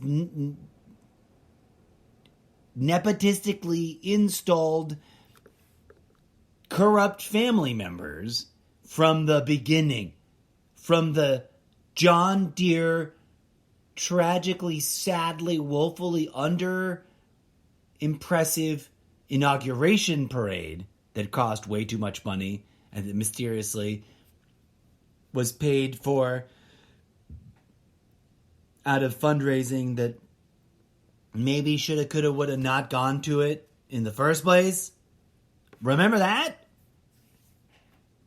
Every week, every month, every quarter, at every turn of history, Trump has one way or another blatantly shown his base that he's a sneaky, slippery, two-faced son of a biatch. Okay? And that, I'm not suffering from Trump derangement syndrome. The people who will bend over backwards and turn a blind eye and do the mental gymnastics to avoid acknowledging these simple to verify facts, y'all are the ones that are deranged. And seeing his own words and the duplicity of them is the hard pill to swallow. And I think that today's current climate and the ultimate proof that Trump has been wink, wink, nudge, nudging, saying no more, and emphatically saying all the horrible, horrific, gross, loud parts out loud and openly fomenting, inspiring, and inciting violence. That is morally, societally, civically, politically, religiously, spiritually unacceptable. And or was supposed to be so, according to the Republicans' own statements from prior years before Trump successfully Trumpified everything. And that's the problem. Don't get me wrong, I'm not going to blind faith defend anyone on the left. I'm not going to pretend that they don't have their problems too. They don't pretend to be Jesus's own chosen righteous warrior for some kind of white nationalist Christian Trumpification of America. But these mofos over here on this side do, and that's crazy, cuckoo, nut jobs, way crazy, beyond the pale of acceptable norms. And I must unite in a coalition of the willing, even if they themselves have had their own political shenanigans and are guilty of political flawed corruption as well to some degree or another. As long as they're not inciting violence in Christ's name in order to create a theocracy in America, I think I can forgive them what previous sins they've committed for now, in order to make sure that we preemptively secure a disqualification of capacity to run for office, not only of Donald Trump, but of every living member of his family. Because the last thing we need is any of his children running for office, ever, in any capacity, in any way, shape, or form. And then they are all inherently implicitly inculcated and implicated in any and all criminal liability that Trump is responsible for, because he ran his entire administration like as if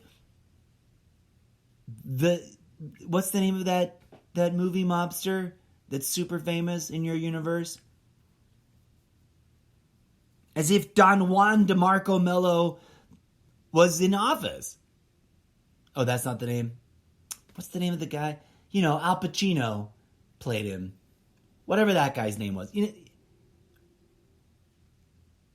we're not the deranged ones, right? Let me put it this way.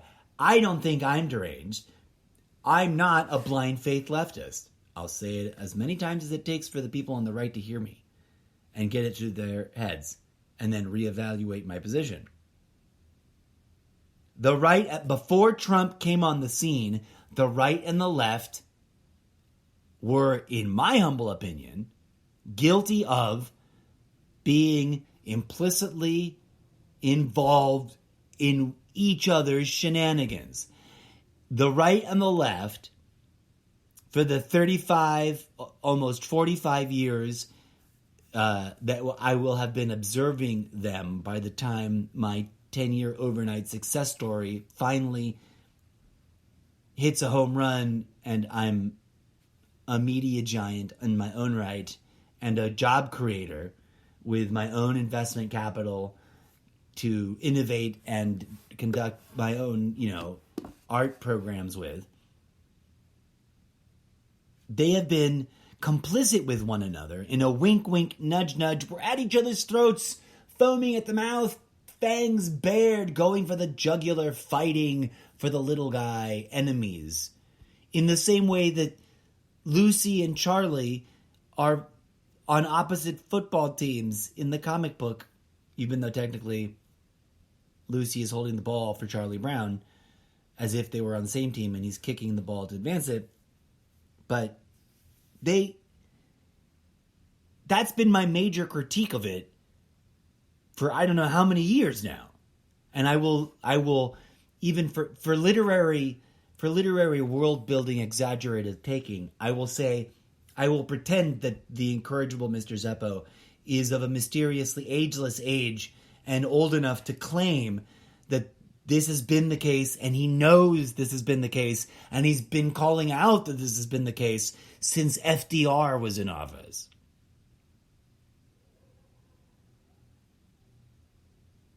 And I say that in all sincerity, and I know that will alienate people on the left, people who otherwise were enthusiastically enjoying my radical anti-Trump rhetoric. But I'm not radically anti-Trump because the left wants me to be. I'm radically anti-Trump because he's the one the Jesus racist Nazis in America have chosen to adore and uphold as their chosen one. And that is politically alarmist, not politically alarmist, but is worthy of political alertness and of civic society alertness and of a little bit of preemptive, like law enforcement alertness, because that sort of cray-cray leads to real bad choices and leads to public acts of political violence.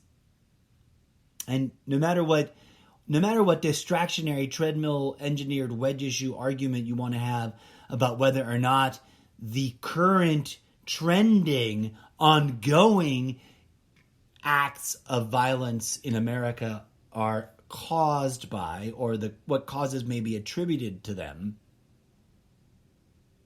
what matters is Trump is a proven inciter of violence in the public arena and has positioned himself as such from the get-go. And I've been calling him out on it from day one. For whatever reasons, personal or otherwise, idiotic or nefarious, Trump has flirted with the violence of normalized casual violence and the almost satirical, oh, but it's just my sense of humor issuing of death threats in a way that's toxic and unsustainable, because it will lead to an ever-increasing phenomena of actual outrageous acts of outrage and violence on the streets by people on all sides.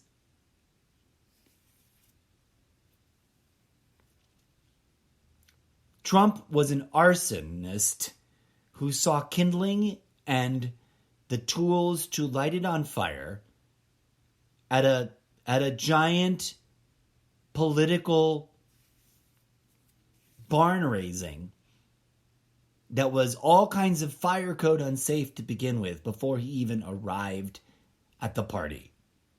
Okay, the party being the American, I don't mean the Republican Party specifically, but the party that is the political process in America.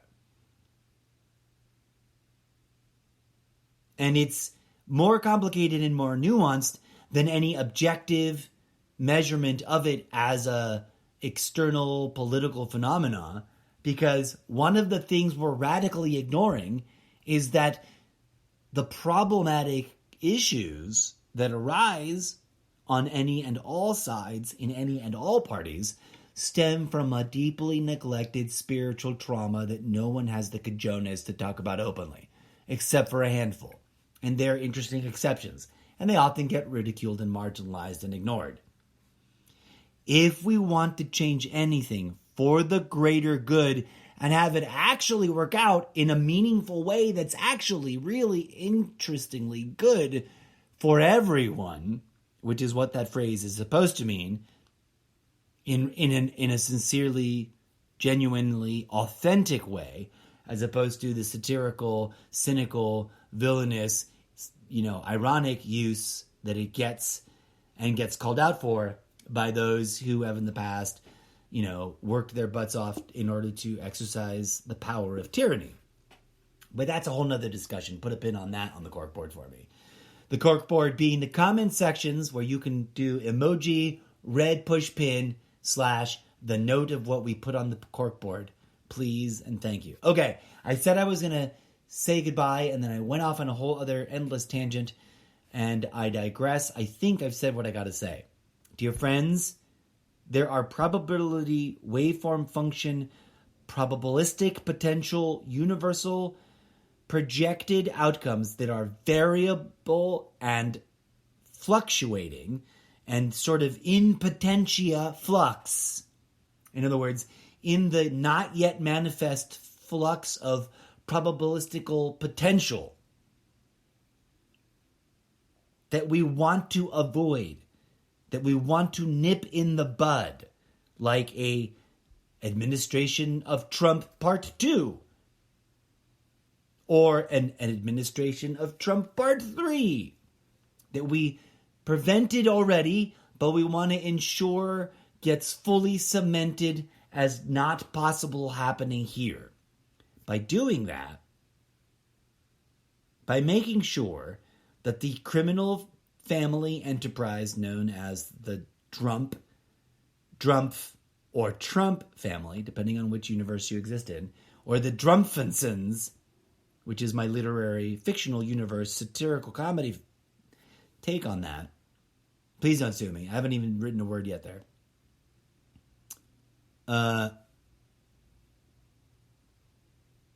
But if Saturday Night Live can do straight up look-alike, sound-alike impressions of him, then I can write about in a universe not so far, far away, in a galaxy not so much vastly different than your own, but slightly off to the vector horizon south and left of you.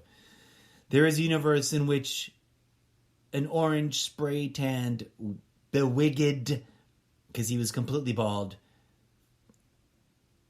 morbidly obese man, not terribly unlike Donald J. Trump, known as Donaldson Josephson Drumpfenson, ran for office, criminally, corruptly stole the election for his second administration, got away with it, although some attempts of oversight were attempted and deflected, and then military couped his way into an illegal third term, which he just barely gets away with, and then gets ousted by a return to normalcy and a public outrising that just barely manages to avoid becoming full-out civil war. And in that post-Trumptopian moment, poles are reversed, up becomes down, right becomes left becomes right, and a whole new fictional post-Trump steampunk cyber neo-noir near dystopia unfolds. And that's the Zeppoverse that I'm trying to write. So thank you for joining in and hearing me out about my real-life concerns about Donald J. Trump and my sci-fi fictional, story of warning concerns. I'll be back again with more episodes of every kind and variety. So be sure to tune in, turn on, and participate.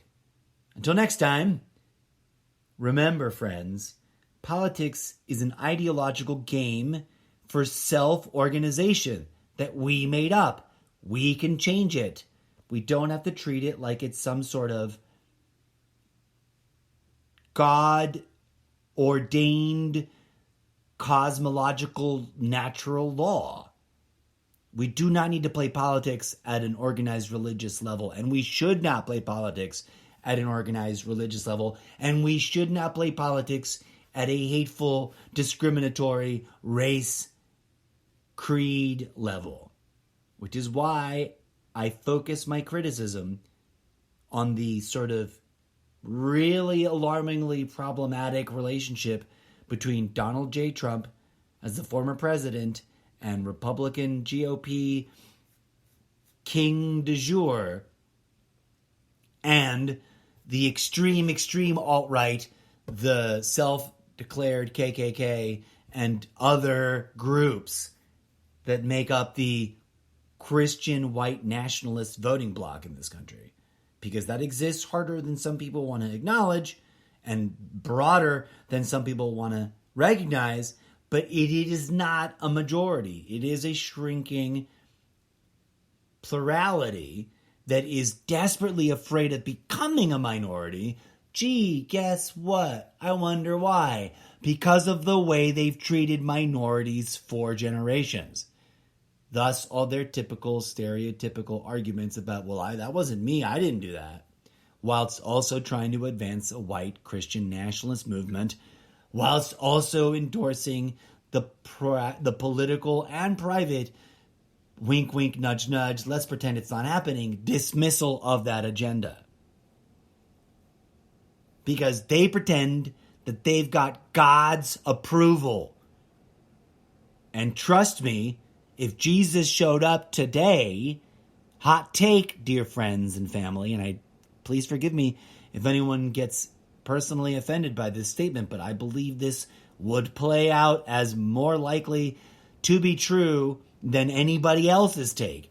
If Jesus Christ himself and Mary Magdalene herself and the 12 apostles themselves all showed up today, I would assure you they would be browner and blacker than most Christians that are self-declared Christians of whatever type and variety have got in their imagination. And B, Jesus would be radically trying to politically alter the landscape by toppling organized religion, by toppling the Republican Party, which is attempting to merge some fake Christianity with politics, and would be fighting to topple Trumptopianism because of the way it has hijacked Christianity and politics and is attempting to merge them in a pro-Trump tyranny kind of way, in a pro-stroke egos of Trump and Trumpist thinking kind of way. Call me crazy, but I think that's way more important than any of the nonsensical accusations that the right has been throwing at the left for the last 20 years. Even though, yes, the left has its problems. Cash me on the front side about this, I ain't never voted for a Democrat. We'll talk more about that in future episodes. Until next time, friends, I humbly encourage you to think critically. I'm not here for people to blindly nod along and have blind faith in what I've got to say. Although I guess if that happens, I'll fucking take the support. Please click on the follows and the likes and the loves and the shares and the telling other people to listen to my show, please, if you are a blind faith follower. But I don't want that. I want people to think critically and ask questions and take note of the things that we talk about. Please and thank you. May peace, love, and grooviness blossom in your heart.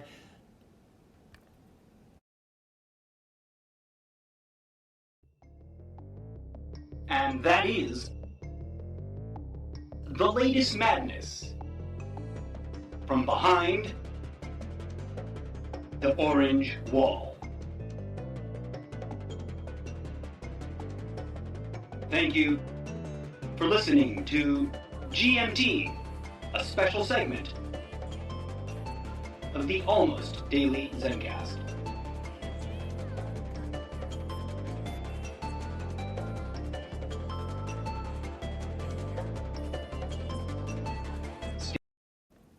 P.S.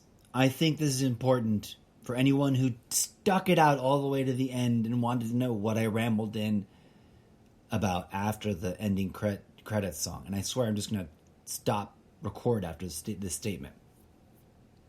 It is my artistic freedom, free speech, public discourse right to use artistic license to talk about Jesus as a fictional character, as well as talk about Jesus as a religious figure, as well as discuss Jesus as an article of faith, and to do it with both some level of reverence and respect and also a level or modicum of irreverence and disrespect and artistic, comedic, satirical license to make fun of and ridicule a little bit.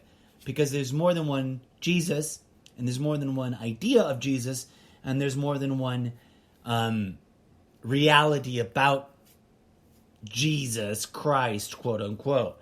Something I've talked about at great length, something that many people who consider themselves Christians may or may not agree with. But I'm not doing it just to troll or own or burn or antagonize or trigger self-proclaimed Christians. I do it because I'm an artist and I have the right, the same way that Family Guy had the right to depict a cartoon version of Jesus. I'm going to write a short story, comic book, action superhero, fan fiction version of many Jesus-I. If octopus, plural, is octopi, Jesus, plural, must be Jesi. Jesus. And I do it with a wink, wink, nudge, nudge, have a freaking sense of humor, and also, on a serious note, question the ideological constructs that you cling to in your mind about your beliefs for or against, or in neutrality about, the ideas invoked by the name Jesus. Because, believe it or not, there's way more going on there than just the surface comedy. There's way more going on there, both in the art that I'm going to make and create, and in the historical realities, and in the organized religions. There's more than meets the eye. There's more than what's going on the surface. And as a freelance, interweb, content creating, fiction writing, but also stand-up comedy-like observational critiquing of reality as I see it, artist, there's a lot to talk about and unpack. There's a big, giant pin on the corkboard there Jesus Christ and Mary Magdalene, which may help explain why, for I think the third year running now, the number one most downloaded episode, quarter to quarter, year to year, has been my Yeshua Christos episode. Humble flex. I swear to you, if a news media person walked up to me right now with a hot live satellite camera crew saying, Mr. Zeppo, you're the incorrigible Mr. Zeppo. Hot take. What did you say in your Yeshua episode? I'd be like, bro, you know what? I don't know, man.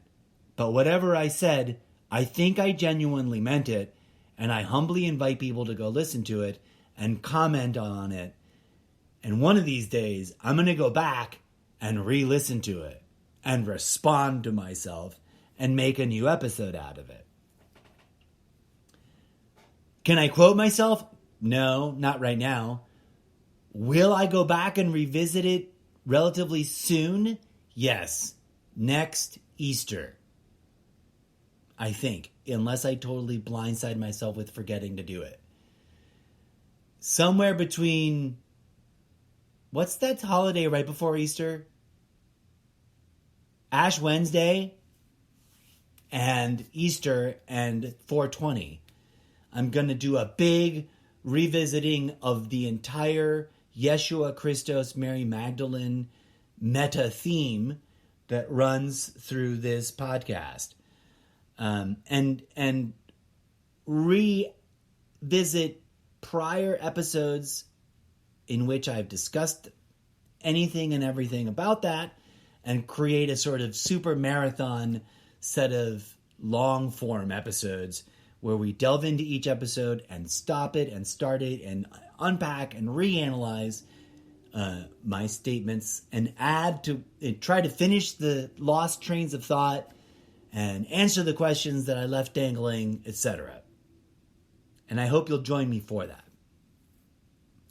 And for anyone who's confused, I meant what I said earlier. If Jesus Christ and Mary Magdalene freaking showed up right here, right now, today, in my studio, sitting in those chairs that I'm pretending are in front of me because I don't have the budget to buy them yet, but would fit right there, and answered my questions, I could be wrong, and I'm not a betting man, but if I were, I would put every last penny I had on the bet that his answer would be something along the lines of, we got to topple and reform and forgivingly heal all organized religion and dismantle every entity that claims to be a Christian church and turn it into a community-based garden, kitchen, healing center, and spiritual resort. And what's the other word? What is it that people in like Dark Age sort of Renaissance and other sort of heavily religious epochs? Sanctuary. You go to a church to seek sanctuary. Social sanctuary, political sanctuary, sanctuary from persecution by others, etc. Right? That's what they're supposed to be. Are they these things now? Not one of them. Not one of them. Call me crazy, but I think if the actual beings that we refer to, that actually lived the lives, that inspired the practices which were later slowly boiling a frog in a big pot kind of way, corrupted and twisted and distracted from a way, whatever they used to be, into whatever they became now, if they showed up and they could show us with some teleporting window of stepping into history, into the reality of what they did, I would bet you that what they were dirty fucking hippie, mystic, communist, not communist like Russian communist, but communal living off the land, living off the grid, living in mini tribes of helping each other, neighborhoods of mini tribes. Instead of the nuclear family, everyone owns a plot of land and fuck off. It's my castle. I'll kill you if you fuck with me. But it's too much work for any one nuclear family to do very much with besides barely maintain and go to our slave jobs. Instead of all that, it was, more like village clusters with interconnected, local, tribal, interrelated, familiar, interrelated, other village clusters of spiritual communities doing spiritual work, providing, what are the basic needs? What are the basic needs that people need that are entitlements that are by God given to us by nature, but require a little extra effort to be not a big, huge fucking pain in the ass and help ensure a simple, humble, yet healthy life for everyone. The greatest good. Not the greater good, the greatest good. Capital G, capital G, good, capital G, greatest. Because greatest doesn't mean for the wealth of the most, or the wealth of all, or the making of money, but the most divine cause. The nourishing of the people, that they may not suffer. The housing of the people, that they may not suffer.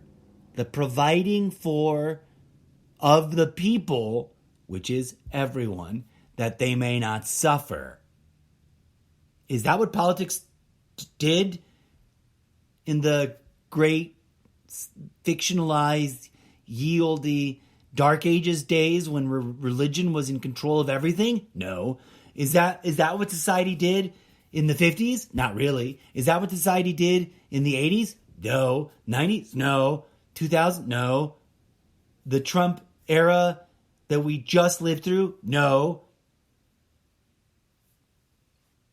Not if you ask the real life living hippie cannabis using, and I mean it's a thing that you eat, it's a thing that you create textiles out of, it's a thing that you extract healing oils and nutrients out of, it's a thing that you cook with, it's a thing that you make clothes out of, it's a thing that you make building construction materials out of, it's a thing that you smoke, and it's a thing that you make medicines out of.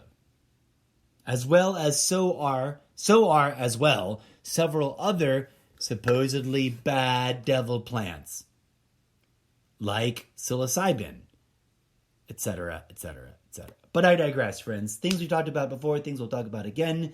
I'll leave you with those crazy preponderous thoughts. And if you're too offended by them as real-life political religious statements, realize that all of this is an exercise of creating the world-building fiction of a fictional world set in a not-too-distant, near-dystopian future based on my own crazy thinky thoughts, and doesn't have to be anything that you believe in at all. But I thank you for hearing me out, and I welcome and encourage your real-life critical thoughts about everything I've shared, the questions I've asked, the postulates I've postulated, the theoretical theories I've theorized, and the fiction writing ingredients I've shared with you. Don't steal my ideas, don't sue me for my ideas, but engage with me as an audience base, as a support base, as a future potential consumer of the book, novel, video game, movie, but you're here on the ground floor before we've even finished writing it. And with that, I say thank you and namaste. And true to my word, I'm going to hit stop record. Peace out. Be good humans. Tune in next time for more soon. Ciao for now.